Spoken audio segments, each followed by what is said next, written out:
Howdy. With this video, I want to go over a couple of Romantic philosophers and kind of try and tell you why they matter, what they're thinking about is very important. Sometimes the Romantics come across as a little flaky, particularly to our modern sensibility, but they're getting into some very important ideas about how the individual lives their lives. The first one I want to talk about is Henry David Thoreau. We touched on him a little bit in the Romanticism lecture notes, but I want to talk about some of his ideas, particularly concerning capitalism and consumerism. He wasn't really that concerned with economic systems, but more about what happens to the individual who gets trapped into the kind of this cycle that capitalism tends to produce. What we do quite often with our lives is we work hard at jobs to make money to buy stuff. And he says once you start getting caught in that cycle, it just kind of tends to snowball. And suddenly we're just working so much so we can just buy more crap. Then we need a bigger house to put all our crap in. And then we have to get a storage building, put all our crap in. And we're just constantly working. And we come home and we just watch television or get on the computer and kind of waste our lives because we're so tired from working. And suddenly he's starting to say, what's happening to your life if you kind of get caught in this cycle of work, work, work, buy, spin, spin, spin, collect, collect, collect, and falling into this capitalist consumerism kind of mindset. And his most important concern is what happens to you as a moral individual. What won't you do to keep this job you don't like, to buy stuff you don't even need? You'll probably do just about anything. You kind of throw away your moral character, your consciousness, and what kind of person are you after that? If you're willing to do anything so you don't lose your job, so you can keep your stuff. What government won't you support? Will you pay taxes to any government that does anything? That was one of his big examples. Like, I'm just not going to pay taxes because I don't believe in what my government's doing. If we do that now, they're going to arrest you and take your stuff, right? And there's a big fear from all of us about that with the IRS, right? But his question is, what? He's not so much asking you to go live in a cabin in the woods like he did, but he's saying, what is happening to you as you fall into this cycle? What won't you do for that money? What won't you do to maintain the cycle? And that's a very powerful question. Because a lot of you are probably here to Northeast State to get a job or to get a better job so you can make more money and buy more stuff, right? So it's a very interesting question, very challenging question for the individual, right? The other philosopher I want to talk about is Soren Kierkegaard, a Danish philosopher writing during what's called the Golden Age of Denmark, where a lot of philosophers and art and things were flourishing at the time.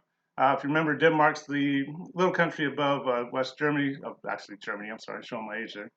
And it's just a little big country, but they kind of had this big flourishing of ideas and art and things like that. And Kierkegaard was part of that.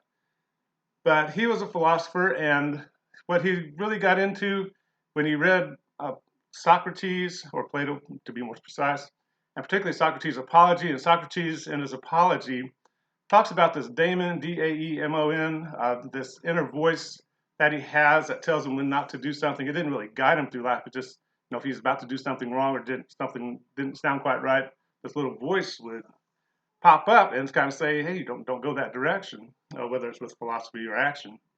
And Kierkegaard kind of said, hey, Socrates was onto something. And this is what kind of got Socrates sentenced to death. He kind of said that, truth is kind of starting to reside within myself instead of tradition and the religion that's been handed down through the ages in Greece. Socrates kind of said, well, part of it's what I call truth is kind of coming from inside, which is really subverting the role of the gods, particularly in ancient Greece. So, of course, they put him to death. But then Kierkegaard kind of picks up on this and kind of says, Socrates is onto something here. Truth, by its very nature, might be inner and subjective. If that didn't scare you a little bit, you didn't really hear me right. He's basically saying the individual receives this information, and there may be objective external truth, but every individual has to process all this through their own prisms, through their own filters, and come up with some idea of what the truth is. And what he started getting into is the idea that this is where truth resides. It resides subjectively within the individual. So religion isn't this thing that's objective and handed down to you through tradition or whatever. It's something you have to develop within yourself.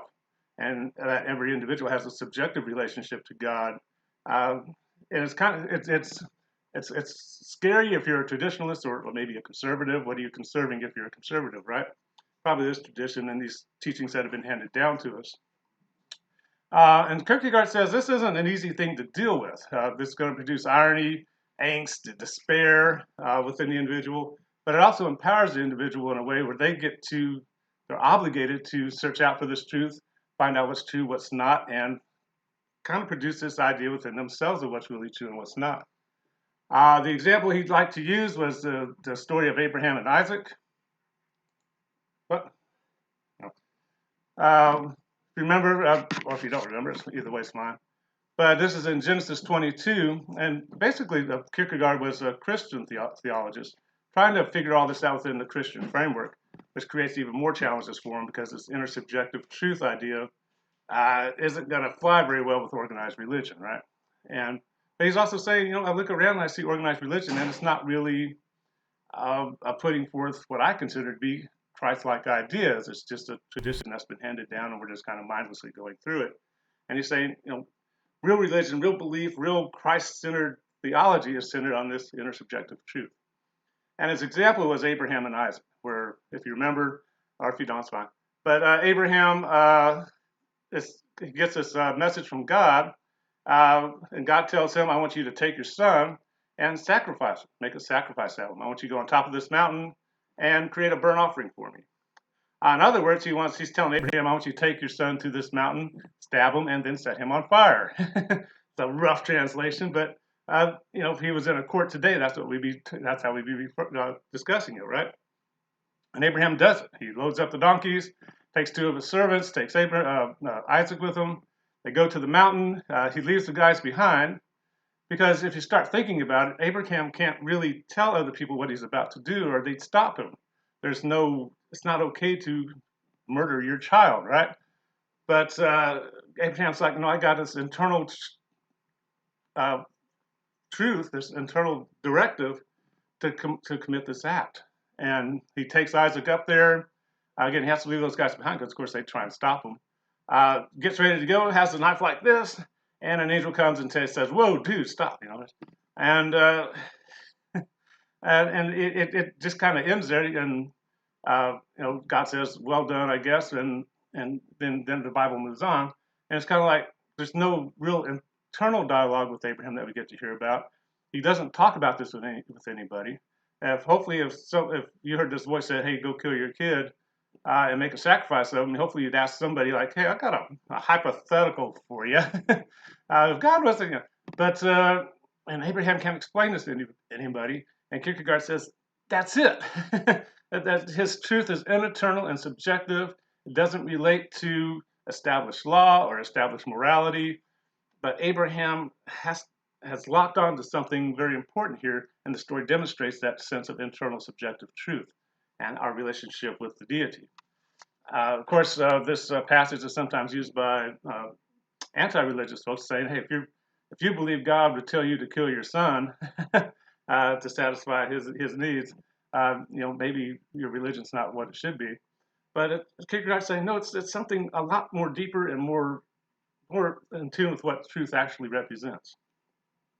But this idea of internal subjective truth is going to be very powerful. It's going to come back with the existentialists in the mid-20th century when we get to them.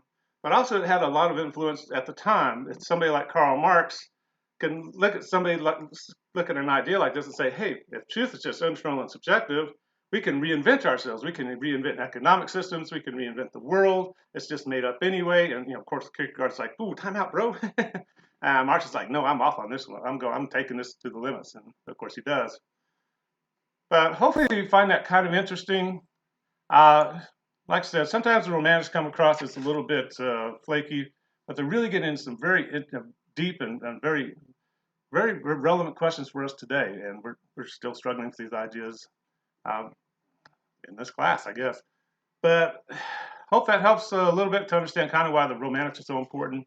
And you kind of see their influence running through the realists in certain ways, and it's just fascinating to think about. But we'll talk to you later. I'll be interested to see what you all say on the discussion board.